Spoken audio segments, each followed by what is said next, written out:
Good evening all of you. ये कुछ doubts हैं सीडीएस के स्टूडेंट्स ने मुझे भेजा था, अलग अलग चैप्टर्स से पूछे गए और तुम्हारे पेपर के आए हुए डाउट्स हैं, तो इनको एक बार ज़रा जल्दी से डिस्कस करते हैं। तो आज का ये वीडियो है सीडीएस स्टूडेंट्स के लिए। तो सबसे पहला क्वेश्चन था जो डाउट में आया था, that was what is the largest power of 10 that divides the product. ये तुम्हें जो वैल्यूज़ दिख रही हैं इसको हम लोग 29 फैक्टोरियल भी बोल सकते हैं। तो अगर मैं इसको 29 फैक्टोरियल लिख रहा हूँ तो सीधी सी बात है कि 29 फैक्टोरियल को जब तुम्हें चेक करना है कि वो 10 के कौन से लार्जेस्ट पावर से डिविजिबल है, तो तुम्हें इसको डिवाइड करते हुए जाना है 5 के साथ में। अब 5 ही क्यों? क्योंकि 10 जो होता है that is equals to 5 into 2।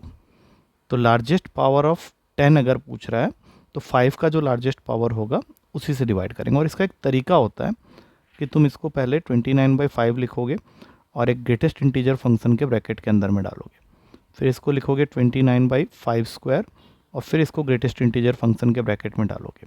और इसके आगे तुम नहीं लिख सकते क्योंकि रूल के हिसाब से 29 जो वैल्यू है वो 5 के पावर से छोटी नहीं होनी चाहिए, क्योंकि अगर मैं अगली वैल्यू लिखता हूँ तो ये हो जाएगा 5 की पावर 3 जो कि होता है 125। तो क्वेश्चन को करते समय इस चीज़ का ध्यान रखना है कि न्यूमरेटर डिनोमिनेटर से छोटा नहीं होना चाहिए। तो तुम्हारा आंसर यहीं पे है। अब 29/5 जब करोगे तो 5 पॉइंट समथिंग आएगा, और ये जो ब्रैकेट हमने लगाया हुआ है ग्रेटेस्ट इंटीजर का, ये पॉइंट के बाद वैल्यूज़ को नहीं देखता है। मतलब 5 पॉइंट अगर मान लो 6 आ गया, 7 आ गया, 3 आ गया, तो ये सिर्फ 5 लेगा, तो यहाँ पे 5 आ जाएगा। और 5 स्क्वायर मतलब 29 को 25 से डिवाइड करोगे तो 1 पॉइंट समथिंग आएगा, तो पॉइंट के बाद तो ये वैल्यू लेता नहीं है। तो 10 का जो मैक्सिमम पावर लेगा 10 वो 6 होगा, तो इसलिए इसका आंसर सी ऑप्शन है। बस इसको ध्यान रखना। अगला क्वेश्चन ट्रिग्नोमेट्री का है और इस क्वेश्चन का ध्यान रखना कि इसमें वैल्यू पुटिंग तुम्हारा काम नहीं करेगा।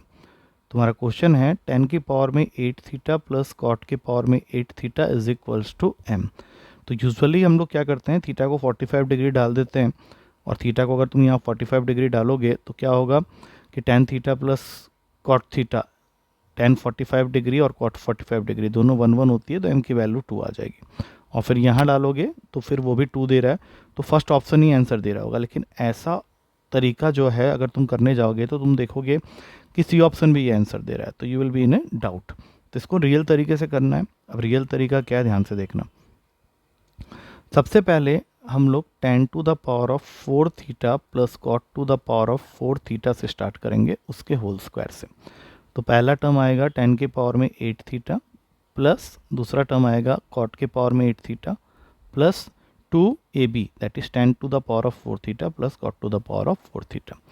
तो सीधी सीधी कहानी है कि वो दोनों एक दूसरे के रेसिप्रोकल होते हैं, तो वो 1 हो जाएंगे, इसलिए नहीं लिखूंगा मैं उसको। इसकी तो वैल्यू m दी हुई है, तो m+2। तो पहले स्टेप के एंड तक तुमको tan to the power of 4 theta plus cot to the power of 4 theta की वैल्यू मिल गई रूट का m+2। अब इससे हम लोग कैलकुलेट करेंगे tan स्क्वायर थीटा और cot square theta. tan square theta plus cot square theta के होल स्क्वायर का फॉर्मूला लिखो। तो पहला टर्म आएगा tan to the power of 4 theta, फिर दूसरा टर्म आएगा cot to the power of 4 theta, फिर अगेन 2। तो इसकी वैल्यू हम लोग निकाल चुके हैं। तो यहाँ पे आ गया रूट के m+2+2। और यहाँ से जब मैं tan square theta plus cot square theta अगले स्टेप में निकालने जाऊँगा तो फिर ये पूरे के ऊपर में √1 के आ जाएगा। अब ज़रा ध्यान से देखना, क्योंकि इसके बाद वाले स्टेप में तुम tan theta plus cot theta की तरफ मूव करने वाले हो। After squaring it will give you tan square theta plus cot square theta +2। तो tan square theta plus cot square theta की वैल्यू ये तुमने यहाँ पे निकाली हुई है, तो ये वैल्यू मैं यहाँ पे लिख रहा हूँ इसकी जगह में। तो ये हो जाएगा रूट का m+2+2। और जब यहाँ से tan theta plus cot theta निकालने जाओगे तो एक 2+2 यहाँ पे भी था, तो ये पूरे के ऊपर में रूट ले लेगा। अब ज़रा ध्यान से देखो तो ये ऑप्शन तुमको दिखेगा सी ऑप्शन में। तो वैल्यू पुटिंग हर जगह काम नहीं करता, क्योंकि इस क्वेश्चन में अगर तुम वैल्यू पुटिंग करते तो ये वैल्यू भी तुम्हारा सेटिस्फाई हो रहा होता, तो ये क्वेश्चन इसलिए फंस सकता था। और जिस साल ये आया था सभी ने गलत किया था इस तरह से। तो अब इसको देख लेना। अगला क्वेश्चन है जो कि ट्रिक के ऊपर में है। अगर कोई भी क्वेश्चन इस फॉर्म में है 11 sine theta plus 60 cos theta is equals to 61, तो हमेशा याद रखना 11, 60 और 61 का ट्रिपलेट बनता है पीपीटी, तो पूरे को आरएचएस से डिवाइड कर दो। तो इससे तुम्हारे राइट हैंड साइड में 1 आ गया और यहाँ आ गया 11/61 sign theta plus 60/61 cos theta. अब सीधी सी कहानी है कि हम सबको पता है कि sine square theta plus cos square theta 1 होता है। तो अगर यहाँ साइन थीटा है तो इस वैल्यू को भी साइन थीटा होने पे ही ये साइन स्क्वायर थीटा बनेगा, और अगर ये वैल्यू कॉस थीटा है तो इस वैल्यू को भी कॉस थीटा बनाने पे ही ये कॉस स्क्वायर थीटा बनेगा। तो सीधी सीधी बात है कि साइन थीटा की वैल्यू हो गई है 11/61 और कॉस थीटा की वैल्यू हो गई है 60/61। यहाँ पे एक ट्रायंगल ही बना लो, यहाँ पे ये थीटा है, ये हो गया 11, ये हो गया 60, ये हो गया 61। अब तुम्हारा क्वेश्चन तुमसे पूछ रहा है होल अंडर रूट में 660 multiplied with tan theta plus cot theta. तो रूट का 660 as it is, tan theta की वैल्यू यहाँ से निकाल लो, तो ये परपेंडिकुलर अपॉन बेस के हिसाब से 11/60 हो जाएगा और कॉट थीटा इसका उल्टा हो जाएगा। तो यहाँ से अब तुम कैलकुलेट कर सकते हो, एलसीएम 660 का बन गया, तो ये जो सामने वाला 660 है इसको कैंसिल कर देगा, ये 121 है, ये 3600 है, तो ये दोनों तो कैंसिल हो गए, टोटल वैल्यू आ गई 3721 और ये वैल्यू होती है 61 के रूट की। तो इसका करेक्ट आंसर जो बनेगा वो 61 बनेगा। एक बार अच्छे से इसको समझ लो कि इस क्वेश्चन के अंदर में क्या क्या हुआ है। तो इसको मैं थोड़ा सा यहाँ पे एक बार फिर से एक्सप्लेन कर देता हूँ। देखो ध्यान से, तुमने tan थीटा और cot थीटा की वैल्यू यहाँ से निकाल ली है, इसको यहाँ पुट किया, एलसीएम बनाया, ये इधर मल्टीप्लाई हुआ, ये इधर मल्टीप्लाई हुआ और 60 कैंसिल हो गया। रूट 3721 61 का रूट होता है, तो सीधा सीधा आंसर हो गया 61। तो यहाँ पे सीधा लिखोगे 61। अब चलते हैं अगले क्वेश्चन में, ये भी बहुत प्यारा क्वेश्चन है। क्वेश्चन पूछ रहा है what is the diameter of a circle inscribed in a regular polygon of 15 sides with each side of length unity. मतलब एक पॉलीगन तुमको 15 साइड्स का बनाना है जो कि प्रैक्टिकली तुम बना नहीं पाओगे, इसलिए मैं उसका सिर्फ एक छोटा सा पार्ट यहाँ पे दिखा रहा हूँ। और जो सर्कल है वो कुछ इस तरह से पास हो रहा होगा ऐसे करके, तो सर्कल भी मैं पूरा यहाँ पे नहीं दिखा सकता, ये ऐसे करके जा रहा होगा क्योंकि इंस्क्राइब्ड है, तीनों साइड को टच करता हुआ जा रहा होगा। अब सपोज कर लेते हैं कि सर्कल का सेंटर यहाँ पे है और पॉलीगन की साइड चूँकि तुम्हें 1 यूनिट की दे रखी है, और हम लोगों ने ये पढ़ा था कि जितने भी एंगल्स होते हैं एक्सटीरियर एंगल उनका सम 360 डिग्री होता है। तो सेंटर पे जो एंगल बन रहा होगा that will be equals to 360/15 जो कि 24 डिग्री होगा। मतलब ये एंगल जो है वो 24 डिग्री, मान लो ये साइड है ए बी, तो ये सेंटर पे 24 डिग्री सबटेंड कर रहा होगा। अब हमें ये पता है कि अगर मैं यहाँ से एक परपेंडिकुलर ड्रॉ कर दूँ तो वो इस साइड को बाइसेक्ट करेगा, दैट मीन्स ये दो बराबर हिस्सों में कट जाएगा, ये 1/2 हो गया और ये भी 1/2 हो गया, और ये जो एंगल है ये भी यहाँ पे 12 डिग्री और 12 डिग्री में ब्रेक हो गया। तो अगर मैं इस ट्रायंगल की नेमिंग कर दूँ, ध्यान से देखना, इन ट्रायंगल AMC, तो यहाँ से हम लोग tan 12 डिग्री की वैल्यू लिख सकते हैं जो कि tan 12 डिग्री हो जाएगा perpendicular that is AM upon base that is CM। तो tan 12 डिग्री को हम लोग कुछ नहीं कर सकते, लेकिन AM तो मेरा 1/2 है और CM कुछ नहीं R है, तो यहाँ से R की वैल्यू आ जाएगी 1/2 अपॉन में tan 12 दैट इज़ cot 12। लेकिन क्वेश्चन हमें रेडियस नहीं डायमीटर मांग रहा है, तो इसका 2 टाइम्स कर दो तो ये आंसर आ जाएगा cot 12 ओनली। तो cot 12 तुम्हारे बी ऑप्शन में है, so that will become your final answer. I hope समझ में आ गया होगा। अगला क्वेश्चन लोगारिथम का था, ये आज मैं जब वीडियो कर रहा था तो ये क्वेश्चन अटक गया था, तो मैंने इसको बाद में किया और मुझे इसका आंसर तब पता चला। तो क्वेश्चन कैसे करना है ध्यान से देखना। जेड की वैल्यू को पहले लेट कर लो जो भी तुम्हारे क्वेश्चन में पूछा गया उसके साथ में। तो हमें पूछा गया था 0.001995 पूरी के पावर में 1/8। अब दोनों साइड में लॉग लगा लो।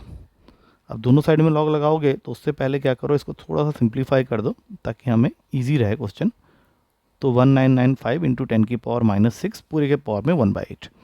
अब लॉग लगा लो तो ये बन गया लॉग जेड के बेस में 10 इज इक्वल्स टू 1/8 सामने आ जाएगा, और इसमें लॉग की प्रॉपर्टी के हिसाब से ये बन जाएगा लॉग 1995 के बेस में 10 इंटू का मतलब यहाँ प्लस हो जाएगा, प्लस लॉग 10 के पावर में -6 के बेस में 10।